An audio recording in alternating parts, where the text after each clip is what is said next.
ನಮಸ್ತೆ ಸ್ನೇಹಿತರೆ, ಮುಂಬೈ ಟು ಕರ್ನಾಟಕ ಚಾನಲ್ಗೆ ಸ್ವಾಗತ. ಇವತ್ತು ನಾವು ಮುಂಬೈನಲ್ಲಿ ಬೃಹದಾಕಾರವಾಗಿ ಬೆಳೆದಿರುವಂತಹ ನೆರೂಲ್ನ ಶನೀಶ್ವರ ದೇವಸ್ಥಾನದಲ್ಲಿ ಇದ್ದೀವಿ. ಇವತ್ತಿನ ಕಾರ್ಯಕ್ರಮದ ಬಗ್ಗೆ ಹಾಗೂ ಈ ದೇವಸ್ಥಾನದ ಹಿನ್ನೆಲೆ ಬಗ್ಗೆ ಸಂಪೂರ್ಣವಾದಂತಹ ಮಾಹಿತಿಯನ್ನ ನಾನು ನಿಮಗೆ ಈ ವಿಡಿಯೋದ ಮುಖಾಂತರ ಕೊಡ್ಲಿಕ್ಕಿದ್ದೇನೆ. ಎಲ್ಲಿ ಶ್ರದ್ಧೆ ಭಕ್ತಿ ಇದೆಯೋ ಅಲ್ಲಿ ಶನೀಶ್ವರರು ನೆಲೆಸಿರ್ತಾರೆ ಅನ್ನೋದಕ್ಕೆ ಪ್ರತ್ಯಕ್ಷ ಉದಾಹರಣೆನೇ ಶನೀಶ್ವರ ದೇವಸ್ಥಾನ ನೆರೂಲ್ ಅಂತಾನೆ ಹೇಳ್ಬೋದು. ಹೌದು, ಈ ವಿಡಿಯೋವನ್ನು ನೀವು ಕಂಪ್ಲೀಟ್ ಆಗಿ ನೋಡಿ. ನಿಮಗೆ ಎಷ್ಟು ಮಾಹಿತಿ ಸಿಗ್ತದೋ, ನಿಮಗೆ ಇಷ್ಟ ಆದಲ್ಲಿ ಲೈಕ್ ಮಾಡಿ, ಶೇರ್ ಮಾಡಿ, ನಮ್ಮ ಚಾನಲ್ನ ಸಬ್ಸ್ಕ್ರೈಬ್ ಮಾಡ್ಕೊಳ್ಳೋದ್ರಿಂದ ಇದೇ ರೀತಿಯಂಥ ಹಲವಾರು ವಿಡಿಯೋಗಳು ನಿಮಗೆ ಸಿಗ್ತಾನೆ ಇರ್ತದೆ. ಸೊ ಸಬ್ಸ್ಕ್ರೈಬ್ ಮಾಡ್ಕೊಳ್ಳಿ, ಈ ವಿಡಿಯೋನ ಕೊನೆ ತನಕ ನೋಡಿ. ಈ ವಿಡಿಯೋದ ಕೊನೆಯಲ್ಲಿ ಇನ್ನಷ್ಟು ಮಾಹಿತಿಗಳನ್ನು ನಾನು ನಿಮಗೆ ಕೊಡಲಿಕ್ಕೆ ಇಷ್ಟಪಡ್ತೇನೆ. ಹಾಗಾದರೆ ಬನ್ನಿ ನೋಡೋಣ.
ನಮಸ್ತೆ ಸ್ನೇಹಿತರೆ, ನೆರೂಲ್ ಶನೀಶ್ವರ ದೇವಸ್ಥಾನದಲ್ಲಿ ಇದ್ದೀವಿ. ಇಲ್ಲಿನ ಕಾರ್ಯಕ್ರಮದ ಬಗ್ಗೆ ಆಗಿರ್ಬೋದು, ಇಲ್ಲಿನ ದೇವಸ್ಥಾನದ ಬಗ್ಗೆ ಆಗಿರ್ಬೋದು, ಮುಂಬೈನಲ್ಲಿ ಇಂಥ ಒಂದು ಬೃಹತ್ತಾಕಾರವಾದಂಥ ದೇವಸ್ಥಾನ ಬೆಳೆದಿದೆ ಅಂತ ಹೇಳಿದ್ರೆ ಸೊ ಇವರೆಲ್ಲರ ಪರಿಶ್ರಮ ಇದೆ ಅಂತಲೇ ನಾವು ಹೇಳ್ಬೋದು. ಸೊ ಇದರ ಒಂದು ಪರಿಚಯನ ನಮ್ಮ ಚಾನಲ್ ಮುಖಾಂತರ ನಿಮಗೋಸ್ಕರ. ನಮಸ್ತೆ ಸರ್. ಅಂದ್ರೆ ಈ ದೇವಸ್ಥಾನ ನಾವೀಗ ನೋಡಿದ್ವಿ, ಅಂದ್ರೆ ಜನರಿಗೂ ಸಹ ತಿಳಿಸ್ಬೇಕು. ಇಂಥ ಒಂದು ಬೃಹತ್ತಾಕಾರವಾದಂಥ ದೇವಸ್ಥಾನ ಬೆಳೆದು ಬಂದಂಥ ಒಂದು ಹಿನ್ನೆಲೆ ಬಗ್ಗೆ ನಾವು ತಿಳ್ಕೊಳ್ಬೋದಾ? ನಾನು ಅನಿಲ್ ಕುಮಾರ್ ಹೆಗ್ಡೆ, ವಿಶ್ವಸ್ತರು ಶನೀಶ್ವರ ಮಂದಿರ, ನೆರೂಲ್, ನವಿ ಮುಂಬೈ. ದೇವಸ್ಥಾನ ನಾವು ಮೊದಲು ಮಾಡಿರಲಿಲ್ಲ. ಒಂದು ಬಾಡಿಗೆ ಕೊಠಡಿಯಲ್ಲಿ ಶಿರೋನ ಎಂಬ ಊರಲ್ಲಿ ನಾವು ಅದರ ಪೂಜೆ ಪುನಸ್ಕಾರಗಳನ್ನು ಮಾಡ್ತಾ ಇತ್ತು. ಶನಿವಾರ ದಿನದಂದು ಭಜನೆ, ಇನ್ನು ಶನೀಶ್ವರ ಗ್ರಂಥಪಾರಾಯಣ ಇತ್ಯಾದಿ ಸೇವೆಗಳನ್ನು ಮಾಡ್ತಾ ಇತ್ತು. ಆನಂತರ ಸದೃಢವಾದಂಥ ಒಂದು ವಿಶ್ವಸ್ತ ಮಂಡಳಿಯನ್ನು ಆರಂಭ ಮಾಡಿದ ಬಳಿಕ ಈ ದೇವಸ್ಥಾನಕ್ಕೆ ಈ ಜಾಗ ನಮಗೆ ದೊರೆತಿತ್ತು. ದೊರೆತ ಮೇಲೆ ದೇವಸ್ಥಾನ ಆಗಬೇಕನ್ನುವಂಥ ಇಚ್ಛೆಯಲ್ಲಿ ಈ ದೇವಸ್ಥಾನ ನಿರ್ಮಾಣಗೊಂಡಿತ್ತು. ಈ ದೇವಸ್ಥಾನದ್ದು ಇದು 3ನೇ ಬ್ರಹ್ಮಕಲಶೋತ್ಸವದ ಇಂದು ನಡೀತಾ ಇರುವುದು ದೃಢ ಕಲಶೋತ್ಸವ. ಬ್ರಹ್ಮಕಲಶೋತ್ಸವ ಆದ ಬಳಿಕ 48 ದಿನ ಕಳೆದ ಮೇಲೆ ದೃಢ ಕಲಶ ಆದರೆ ಪೂರ್ಣ ಆಗ್ತದೆ, ದೇವರಲ್ಲಿ ಪರಿಪೂರ್ಣರಾಗಿ ವಿರಾಜಮಾನರಾಗಿ ಇರ್ತಾರೆ ಅನ್ನೋದು ಪುರೋಹಿತರು ತಿಳಿಸಿದಂಥ ಮಾತು. ಹಾಗೆ ಅದರ ಪ್ರಕಾರ ಇವತ್ತು ವಿಶೇಷ. ನಿನ್ನೆ ದಿನ ಹನುಮಾನ್ ಜಯಂತಿ ಆಚರಣೆ ಮಾಡಿತ್ತು. ಈ ಹನುಮಾನ್ ಜಯಂತಿ ಆದ ಬಳಿಕ ಇವತ್ತು ದೃಢ ಕಲಶೋತ್ಸವ. ದೇವಸ್ಥಾನ ಹೇಗೆ ಪ್ರಸಿದ್ಧಿ ಪಡೆದಿದೆ ಹೇಳಿದರೆ, ಮಹಾರಾಷ್ಟ್ರದಾದ್ಯಂತ ಇಂಥ ದೇವಸ್ಥಾನ ಇಲ್ಲ ಎಂಬ ಮಾತು ಇಲ್ಲಿಗೆ ಬರುವಂಥ ಭಕ್ತರಿಂದ ಬಂದಂಥದ್ದು. ಶನಿವಾರ ದಿನ ಸುಮಾರು 7,000 to 8,000 ಭಕ್ತರು ಬರ್ತಾರೆ. ಬೆಳಿಗ್ಗೆಯಿಂದ ರಾತ್ರಿ ತನಕ ಎಡೆ ಬಿಡದೆ ಭಕ್ತರು ಬಂದು ಕಾಯ್ತಾ ಇರ್ತಾರೆ. ಬೆಳಿಗ್ಗೆ ದೇವಸ್ಥಾನದ ದ್ವಾರ ತೆರಿಬೇಕಾದ್ರೆ ಮೊದಲು ದೇವರನ್ನು ಕಾಣಬೇಕಂತ ಇಚ್ಛೆಯಿಂದ ಬಾಗಿಲಲ್ಲಿ ಕಾಯ್ತಾ ಇರ್ತಾರೆ. ಇದು ಇಲ್ಲಿಯ ಪ್ರಸಿದ್ಧಿ. ಅಷ್ಟೇ ಅಲ್ಲದೆ ಕಳೆದ ವರ್ಷ 7 ದಿನ ಸತತ ಸಂಪೂರ್ಣ ಭಜನೆ, 7 ದಿನ ನಿರಂತರ ಭಜನೆ ಮಾಡಿ ಮುಂಬೈಯ ಎಷ್ಟು ದೇವಸ್ಥಾನಗಳಿದ್ದವೋ, ಭಜನಾ ಮಂಡಳಿಗಳಿದ್ದವೋ ಅವರೆಲ್ಲ ಬಂದು ಇಲ್ಲಿ ಭಜನೆ ಸಂಕೀರ್ತನೆ ಮಾಡಿ ಯಶಸ್ವಿ ಮಾಡಿ ಕೊಟ್ಟಿದ್ದಾರೆ. ಅದಕ್ಕೆ ಸ್ವಯಂ ಸೇವಕರು, ಮಹಿಳೆಯರು, ಯುವಕರು ವಿಶ್ವಸ್ತರು ಸದಸ್ಯರು ಎಲ್ಲ ಶ್ರಮ ಪಟ್ಟಿದ್ದಾರೆ. ಅದರ ಕೀರ್ತಿ ಎಷ್ಟರ ಮಟ್ಟಿಗೆ ಮುಟ್ಟಿದೆ ಹೇಳಿದ್ರೆ ಕೇವಲ ಮಹಾರಾಷ್ಟ್ರದಲ್ಲಿ ಅಲ್ಲ, ವಿಶ್ವದಾದ್ಯಂತ ಈ ಸುದ್ದಿ ತಲುಪಿದೆ. ಇದು ಯೂಟ್ಯೂಬ್ ಮೂಲಕ ನೋಡಿದ್ರೆ ಜನರಿಗೆ ಗೊತ್ತಾಗ್ತದೆ. ಅಷ್ಟೇ ಅಲ್ಲದೆ ಈ ದೇವಸ್ಥಾನದ ವಿಶೇಷ, ವರ್ಷಕ್ಕೂ ಒಂದು ದಿನ ರಥೋತ್ಸವ ನಡೀತದೆ. ವಾರ್ಷಿಕ ಉತ್ಸವವನ್ನು 5 ದಿನಗಳ ಕಾಲ ನಡೀತದೆ. ರಥೋತ್ಸವಕ್ಕೆ 5 ದಿನ ಕಡಿಮೆ ಎಂದರೂ ಲಕ್ಷಗಟ್ಟಲೆ ಜನ ಬಂದು ಇಲ್ಲಿ ಅನ್ನಪ್ರಸಾದದ ಸೇವೆ, ದೇವರ ದರ್ಶನ ಪಡೆದು ಹೋಗ್ತಾರೆ. ಇದು ಇತಿಹಾಸ ಪ್ರಸಿದ್ಧ. ಹೇಗೆ ಪ್ರಸಿದ್ಧಿ ಪಡೆದಿದೆ ಕೇಳಿದ್ರೆ ಜನರು ಆಡುವ ಮಾತು, ನಮ್ಮ ಕೇವಲ ಭಾರತದಲ್ಲಿ ಮಾತ್ರ ಅಲ್ಲ, ಪರದೇಶದಲ್ಲಿರುವಂಥ ಜನರು ನಮ್ಮ ದೇವರ ಸೇವೆಗೆ ಅಂತ ದೇಣಿಗೆಯನ್ನು ಅವರ ಮನಸ್ಸ ಇಚ್ಛೆಯಿಂದ ಕಳಿಸ್ತಾ ಇದ್ದಾರೆ. ಮನೆ ಮನೆಗೆ ಹೋಗಿ ಆಗಲಿ, ಭಕ್ತರ ಹತ್ರ ಕರೆ ಮಾಡಿ ಆಗಲಿ, ದುಡ್ಡನ್ನು ಸಂಗ್ರಹಣೆ ಮಾಡಿ ಈ ದೇವಸ್ಥಾನದಲ್ಲಿ ಇಷ್ಟರವರೆಗೆ ಕಾರ್ಯಗಳು ಮಾಡ್ತಾ ಇಲ್ಲ. ಒಂದು ಕಾಲದಲ್ಲಿ ಇತ್ತೋ ಏನೋ, ಈಗ ಆ ಕಾಲ ನಮಗೆ ಬಂದಿಲ್ಲ. ತಾನಾಗಿಯೇ ಬರ್ತಾರೆ ಭಕ್ತರು. ನಮ್ಮ ಮಾಡಿದ ಕೆಲಸಕ್ಕೆ ಯಶಸ್ವಿಯಾಗಿದೆ, ನಾವು ಹೇಳಿಕೊಂಡಂತ ಹರಿಕೆ ಈಡೇರಿದೆ. ಈಡೇರಿದ್ರಿಂದ ನಾವು ದೇವರಿಗೆ ಏನಾದರೂ ಕೊಡಬೇಕೆನ್ನುವ ಇಚ್ಛೆಯಿಂದ ಇಲ್ಲಿ ಬಂದು ಕೊಡ್ತಾರೆ. ಆದ್ರಿಂದ ಇಲ್ಲಿ ಅನ್ನದಾನಕ್ಕೂ ಹಾಗೆ ನಾವು ಇಂಥವ್ರು ಬನ್ನಿ ಕೆಲಸ ಮಾಡಿ ಅಂತ ಹೇಳುವುದಿಲ್ಲ, ಸ್ವಂತ ಇಚ್ಛೆಯಿಂದ ಬರ್ತಾರೆ, ನನಗೆ ಸ್ವಲ್ಪ ಸೇವೆ ಮಾಡಲಿಕ್ಕೆ ಉಂಟಂತ. ಆದ್ರಿಂದ ಪ್ರಸಿದ್ಧಿ ಪಡೆದಿದೆ. ಒಗ್ಗಟ್ಟುತನ ಎಲ್ಲಿರ್ತದೋ ಅಲ್ಲಿ ಸಂಘಟನೆ ಬೆಳೀತದೆ ಎನ್ನುವುದಕ್ಕೆ ನಮ್ಮ ದೇವಸ್ಥಾನದ ಕೀರ್ತಿ ಇದೆ ಎನ್ನುವಂತಹದ್ದು ನಮಗೆ ಅನಿಸಿಕೆ, ಹೆಮ್ಮೆ, ಕಾರಣಿಕತೆ ಇರುವುದರಿಂದ ಇಲ್ಲಿಗೆ ಬರ್ತಾರೆ ಜನರು. ಹೆಚ್ಚಾಗಿ ಯಾವುದು ಕೇಳಿದ್ರೆ ದುಡ್ಡಿದ್ದವರಿಗಲ್ಲ, ದುಡ್ಡು ಇಲ್ಲದೆ ಇದ್ದವರಿಗೆ ಸೇವೆ ಇದೆ. ಹೇಗೆ ಕೇಳಿದ್ರೆ ಕೇವಲ 30 ರೂಪಾಯಿಯಲ್ಲಿ ದೇವರಿಗೆ ಎಣ್ಣೆಯನ್ನು ಸಮರ್ಪಣೆ ಮಾಡಲಿಕ್ಕೆ, ಅದು ಸಮರ್ಪಣೆ ಮಾಡಿದಾಗ ಜನರಿಗೂ ಖುಷಿ ಆಗ್ತದೆ. ನಾನು ದೇವರ ಸಾನ್ನಿಧ್ಯಕ್ಕೆ ಹೋದೆ, ಎಣ್ಣೆ ಅಭಿಷೇಕ ಮಾಡಿದೆ ಎನ್ನುವಂಥ ಖುಷಿ ಆಗ್ತದೆ. ಅದಕ್ಕೆ ಪ್ರತ್ಯೇಕವಾದಂಥ ಮೂರ್ತಿಯನ್ನೇ ನಾವು ಇಟ್ಟಿದ್ದೇವೆ ಇಲ್ಲಿ. ಅಲ್ಲದೆ ನವಗ್ರಹಗಳಿದ್ದಾವೆ. ನವಗ್ರಹ ದೇವರು ಇರುವುದರಿಂದ ಅದಕ್ಕೆ ಸುತ್ತು ಬರ್ತಾರೆ ಜನರು, ಭಕ್ತಿಯಿಂದ ಅನನ್ಯ ರೀತಿಯಿಂದ ಬೇಡ್ಕೊಳ್ತಾರೆ. ನಾವು ಕೇವಲ ದೇವಸ್ಥಾನದ ಧಾರ್ಮಿಕ ವಿಧಕ್ಕಲ್ಲ, ಆರೋಗ್ಯದಲ್ಲಿ ಯಾರಿಗೆ ಸಂಕಷ್ಟ ಇದೆ ಅವರಿಗೆ ಬೇಕಾದಷ್ಟು ಸಹಾಯವನ್ನು ಮಾಡ್ತೇವೆ. ಅಷ್ಟೇ ಅಲ್ಲ, ವಿದ್ಯಾರ್ಥಿಗಳು ಬಂದು ಕೇಳಿದ್ರೆ ಅವರಿಗೆ ಸಹಾಯ ಮಾಡ್ತೇವೆ. ಯಾರಿಗೆ ಕಷ್ಟದ ಸಮಾಜದಲ್ಲಿ ಇದೆಯೋ ಅದನ್ನು ಸಾಮಾಜಿಕವಾಗಿ ನಾವು ಸೇವೆ ಮಾಡ್ತಾ ಇದ್ದೇವೆ. ಅದು ನಮ್ಮ ಒಬ್ಬರಿಂದ ಅಲ್ಲ, ಇಲ್ಲಿ ನಮ್ಮ ಸಲಹೆಗಾರರು ಇದ್ದಾರೆ, ಆಮೇಲೆ ವಿಶ್ವಸ್ತರಿದ್ದಾರೆ. 15 ಜನ ವಿಶ್ವಸ್ತ ಮಂಡಳಿ, ಸದೃಢವಾದಂಥ ವಿಶ್ವಸ್ತ ಮಂಡಳಿ. ಯಾವ ಕೆಲಸ ಒಬ್ಬಾತ ಹೇಳಿ 15 ಜನರಕ್ಕೆ ಬೇಡ ಎನ್ನುವಂಥ ವಿಷಯವನ್ನು ಇಷ್ಟರವರೆಗೆ ಬಂದದ್ದಿಲ್ಲ. ಮಾಡುವ ಈ ರೀತಿಯಿಂದ ಮಾಡಿದ್ರಿಂದ ಇಲ್ಲಿ ಕೆಲಸ ಯಶಸ್ವಿಯಾಗಿ ನಡೀತಾ ಇದೆ. ಯಶಸ್ವಿ ಆಗ್ಲಿಕ್ಕೆ ಕಾರಣ ದೇವರ ದಯೆ, ಅವರ ಅನುಗ್ರಹ. ಈ ದೇವಸ್ಥಾನದ ಅಭಿವೃದ್ಧಿಗೆ ಮುಖ್ಯ ರೂವಾರಿ ಯಾರು ಕೇಳಿದ್ರೆ ನಮ್ಮ ಚೇರ್ಮನ್ ಸಂತೋಷ್ ಡಿ ಶೆಟ್ರು. ಅವರ ವಿಧವೇ ಬೇರೆ. ಇದು ಆಗ್ಬೇಕಂತ ಹೇಳಿದ್ರೆ ಅವರ ಇಚ್ಛೆಯಿಂದ ಮುಂದೆ ಬರ್ತಾರೆ, ಕೆಲಸ ಮಾಡಿಸ್ತಾರೆ, ಆ ರೀತಿಯ ಪ್ರೀತಿಯನ್ನು ತೋರಿಸ್ತಾರೆ. ಸಂತೋಷ ಎನ್ನುವಂಥ ಸಂತೋಷ ಭಾವನೆ ಜನರಲ್ಲಿ ತೋರಿಸ್ತಾರೆ.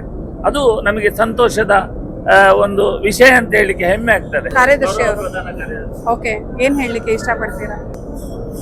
ನಮ್ಮ ದೇವಸ್ಥಾನ 2002ರಲ್ಲಿ ಇಲ್ಲಿ ಸ್ಥಾಪನೆ ಆಯಿತು. 92ರಲ್ಲಿ ಆಗಿದ್ರು. 10 ವರ್ಷ ನಾವು ಬಾಡಿಗೆಯಲ್ಲಿದ್ದೇವೆ. 2002ರಲ್ಲಿ ಇಲ್ಲಿ ಸ್ಥಾಪನೆ ಆದಂದಿನಿಂದ ಪ್ರಸಿದ್ಧಿಗೆ ಬರುವುದೆಂದರೆ ನಾವು ವಿಶ್ವಸ್ತ ಮಂಡಳಿಯನ್ನು ಗಟ್ಟಿ ಉಂಟು, ಅದು ಒಗ್ಗಟ್ಟಿನ ಒಂದು ಸಂಕೇತ. ಅದರಿಂದ ಖಂಡಿತ ಇವರು ಹೇಳಿದ ಹಾಗೆ ಎಲ್ಲಿ ಒಗ್ಗಟ್ಟುಂಟ ಅಲ್ಲಿ ಖಂಡಿತ ಜಯ ಉಂಟು. ಆದರೆ ನೈರ್ಮಲ್ಯಕ್ಕೆ ನಮ್ಮ ದೇವಸ್ಥಾನ ಪ್ರಸಿದ್ಧಿ ಅಂತ ನಾವು ಹೇಳ್ತೇವೆ. ಹೊರಗಿನವರು ಬಂದವರು ಹೇಳ್ತಾರೆ ಇಂಥ ದೇವಸ್ಥಾನ ನಾವು ನೋಡಲಿಲ್ಲ. ಅದಕ್ಕೆ ವಿಶ್ವಸ್ತರಿಗಿಂತ ಹೆಚ್ಚಿನ ನೌಕರವರಿಂದ ನಮ್ಮದು ಮಜಬೂತುಂಟು, ಒಳ್ಳೆ ಕೆಲಸ ಮಾಡ್ತಾರೆ. ಅವರಿಂದಾಗಿ ಶುಚಿತ್ವ ಎಲ್ಲ ಕಾರಣ ನಮಗೆ ಹೆಮ್ಮೆ. ನಾವು ವಿಶ್ವಸ್ತರಾದರೂ ನಾವು 24 ಗಂಟೆ ಇಲ್ಲಿ ಇರೋದಿಲ್ಲ ಅಲ್ವಾ, ಎಲ್ಲ ಅವರ ಕೆಲಸ. ಅವರು ದೇವರಿಗೆ ಸರಿಯಾಗಿ ಕೆಲಸ ಮಾಡ್ತಾರೆ. ದೇವರು ಅವರನ್ನು ರಕ್ಷಣೆ ಮಾಡ್ತಾ ಇದ್ದಾರೆ. ಇಲ್ಲಿ ಅದು ವಿಶೇಷ. ಅದು ಭೇದ ಭಾವ ಇಲ್ಲದೆ, ಯಾವುದೇ ಜಾತಿ ಮತ ಭೇದ ಇಲ್ಲದೆ ನಾವು ಒಗ್ಗಟ್ಟಿನಿಂದ ಇಲ್ಲಿ ಕೆಲಸ ಮಾಡ್ತೇವೆ. ಅಲ್ಲಿ ಖಂಡಿತ ದೇವರ ಅನುಗ್ರಹ ಇರ್ತದೆ ಎಂಬ ದೃಢ ನಂಬಿಕೆ ನಮ್ಮಲ್ಲಿ ಉಂಟು ಅಲ್ವಾ. ಆದ್ದರಿಂದ ಈಗ ನಾವು ದೃಢ ಕಲಶಕ್ಕೆ ಹೇಳ್ತಿದ್ದೇವೆ. ಈಗ ನಿನ್ನೆ ಮತ್ತು ಇವತ್ತು ಪರಿಸ್ಥಿತಿ ತುಂಬ ಗಂಭೀರ ಉಂಟು. ಅನ್ನದಾನಕ್ಕೆ ನಾವು ಆಗ್ತಾ ಇಲ್ವಾ ಅಂತ ನಾವು ಸಂಶಯದಲ್ಲಿದ್ದೇವೆ. ಗ್ಯಾಸ್ ಸಿಗುವುದಿಲ್ಲ, ದೊಡ್ಡ ಪ್ರಾಬ್ಲಮ್. ಆದರೆ ಪರಮಾತ್ಮ ಎಲ್ಲಿಂದ ಒದಗಿಸಿದ್ದಾರೆ ಅಂತ ಗೊತ್ತಿಲ್ಲ. ನಿರ್ವಿಘ್ನವಾಗಿ ನಿನ್ನೆಯಿಂದ ನಡೆದಿದೆ. ಒಂದು ಹೊತ್ತಿಗೆ 2-2.5 ಸಾವಿರ ಜನ ಊಟ ಮಾಡಿ ನಿನ್ನೆ ದಿನ ಹೋಗಿದ್ದಾರೆ. ಇವತ್ತು ನೋಡ್ಬೇಕಿನ್ನು ಎಷ್ಟು ಅಂತ. ಅಂತೂ ಕಡಿಮೆ ಆಗುದಿಲ್ಲ ಎಷ್ಟು ಜನ ಬಂದು. ಅದು ಅವರ ಅನುಗ್ರಹ, ನಾವು ಮಾಡೋದಲ್ಲ. ಸಿಲಿಂಡರ್ ಪ್ರಾಬ್ಲಮ್ ತುಂಬಾನೇ ಕಾಡ್ತಾ ಇದೆ. ಅಂತ ಒಂದು ಸಿಚುವೇಶನ್ ಅಲ್ಲೂ ಇಷ್ಟೊಂದು ಕಾರ್ಯ ಪ್ರಸಿದ್ಧಿಯಾಗಿ ನಡೀತಾ ಇದೆ. ಬೇಕಾ ಬೇಡ ಅನ್ನದಾನ, ಬೇಕಾ ಬೇಡ ಅಂತ. ಆದ್ರೆ ವಿಶ್ವಾಸ ಮಂಡಳಿ ನಿರ್ಧಾರ ಮಾಡಿದ್ದು ಅನ್ನದಾನ ಇಲ್ಲಿದ್ದು ಪ್ರಸಿದ್ಧಿ. ಅದು ಅನ್ನದಾನ ನಿಲ್ಲಿಸಬಾರ್ದು, ದೇವರು ಏನ್ ಮಾಡ್ತಾರೆ ನೋಡು ಅಂತ. ಆದ್ರೆ ದೇವರ ದಯೆಯಿಂದ ನಿನ್ನೆ 2 ಹೊತ್ತು ನಿರ್ವಿಘ್ನವಾಗಿ ನಡೆದಿದೆ. ಇವತ್ತು ನಮಗೆ ಭರವಸೆ ಉಂಟು, ಖಂಡಿತ ಒಂದು 2-3 ಸಾವಿರ ಜನ ಊಟ ಮಾಡಿ ಹೋಗ್ತಾರೆ ಇವತ್ತು. ನಾನು ಅದ್ಯಪಾಡಿ ಗೊತ್ತು ಕರುಣಾಕಾರ ಆಳ್ವ, ಜಾಯಿಂಟ್ ಟ್ರೆಸರರಿ. ದೇವಸ್ಥಾನ ಕಮಿಟಿ, ಶನೀಶ್ವರ ಸೇವಾ ಸಮಿತಿ ಯಾವಾಗ ಶುರುವಾಗಿದೆ ಅಂದಿನಿಂದ ನಾವು ಸೇವೆ ಮಾಡ್ತಾ ಇದ್ದೇವೆ. 2000 ಇಸವಿಯಲ್ಲಿ ಭೂಮಿ ಪೂಜೆ ಮಾಡಿ ದೇವಸ್ಥಾನಕ್ಕೆ 2002 ವರ್ಷದಲ್ಲಿ ದೇವಸ್ಥಾನ ಪೂರ್ಣ ಮಾಡಿ ನಾವು ದೇವರನ್ನು ಪ್ರತಿಷ್ಠೆ ಮಾಡಿದೆವು. ನಂತರ ಅಲ್ಲಿ 2 ರೋಡು, ಡಬಲ್ ರೋಡ್ನಲ್ಲಿ ದ್ವಾರ ಮಾಡಿದೆವು 45 ಲಕ್ಷ ಖರ್ಚು ಮಾಡಿ. ಅದು ಎಲ್ಲ ಹಣ ದೇವರ ಸನ್ನಿಧಿಗೆ ಬಂದ ಹಣ, ಯಾರಲ್ಲೂ 5 ರೂಪಾಯಿ ತಗೊಳ್ಳಿಕ್ಕೆ ಹೋಗಲಿಲ್ಲ. ಅದರ ನಂತರ ನೆಕ್ಸ್ಟ್ ಬ್ರಹ್ಮಕಲಶ ಆದಾಗ ನಾವು ರಾಜಗೋಪುರ ಆಗುವಂಥ ಒಂದು ಕನಸಿತ್ತು. ಮೊದಲು ಖಾಲಿ ದೇವಸ್ಥಾನ ಅಂದರೆ ಖಾಲಿ ಬಿಲ್ಡಿಂಗಿನ ಆ ಸ್ಟೈಲ್ನಲ್ಲಿತ್ತು, ದೇವಸ್ಥಾನ ಗೋಪುರ ಇಲ್ಲ. ಅದಕ್ಕೆ ರಾಜಗೋಪುರ ಆಗುವಾಗ ನೆಕ್ಸ್ಟ್ ಒಂದು 5 ವರ್ಷ ನಂತರ ರಾಜಗೋಪುರ 40 ಲಕ್ಷ ರೂಪಾಯಲ್ಲಿ ರಾಜಗೋಪುರ ಮಾಡಿದ್ದೆವು. ಅದು 2 ದ್ವಾರ ಮತ್ತು ರಾಜಗೋಪುರ ಸುರತ್ಕಲ್ನ ಉಮೇಶಾಚಾರ್ಯ ಎಂಬ ಪ್ರಖ್ಯಾತ ವಾಸ್ತುತಜ್ಞ ಅವರು ಅದೇ ದ್ವಾರ ಮತ್ತು ಗೋಪುರ ಮಾಡುವ ಅವರ ವೃತ್ತಿ. ಅವರು ಊರಿನಿಂದ ಬಂದು ಮೊದಲು ದ್ವಾರ ಮಾಡಿದರು. ನಂತರ ಇಲ್ಲಿ ಕೆಲಸ ಮಾಡಲಿಕ್ಕೆ ನನಗೆ ಬಹಳ ಉತ್ತೇಜನ ಆಗ್ತದೆ. ಏನೆಂದರೆ ಇಷ್ಟು ಕಾರ್ಮಿಕದ ದೇವಸ್ಥಾನ ನಾನು ಕಂಡಿಲ್ಲ ಅಂತ ಅವರ ಬಾಯಲ್ಲಿ ಬಂದಿದೆ. ನಂತರ ಇದು ವೃದ್ಧಿಯಾಗಿ ಇದು 3ನೇ ಬ್ರಹ್ಮಕಲಶ. ಇದು ಹೋದ ಫೆಬ್ರವರಿಯಲ್ಲಿ ಬ್ರಹ್ಮಕಲಶ ಆದದ್ದು. ಬ್ರಹ್ಮಕಲಶ ಆಗುವಾಗ 3ನೇ ಬ್ರಹ್ಮಕಲಶ. ಮೊದಲನೇ 2ನೇ ಬ್ರಹ್ಮಕಲಶ ಡಾಕ್ಟರ್ ವೀರೇಂದ್ರ ಹೆಗ್ಗಡರು ಬಂದಿದ್ದರು. ಡೈರೆಕ್ಟ್ ದೇವಸ್ಥಾನಕ್ಕೆ ಅವರನ್ನು ಕರೆಕೊಂಡು ಬಂದೆ. ಅವರು ಬಂದು ದೇವಸ್ಥಾನಕ್ಕೆ ಒಳಗೆ ಪ್ರವೇಶ ಮಾಡಿದರು. ಧಾರ್ಮಿಕ ಸಭೆಯಲ್ಲಿ ಒಂದು ಮಾತು ಹೇಳಿದರು, ಇಲ್ಲಿ ನಮ್ಮ ದೇವಸ್ಥಾನದ ಮೇಲೆ ಒಂದು ಟಾಟಾ ವೈರ್ ಹೋಗ್ತದೆ, ಟಾಟಾ ವೈರ್ದ ಲೈನ್ ಉಂಟು.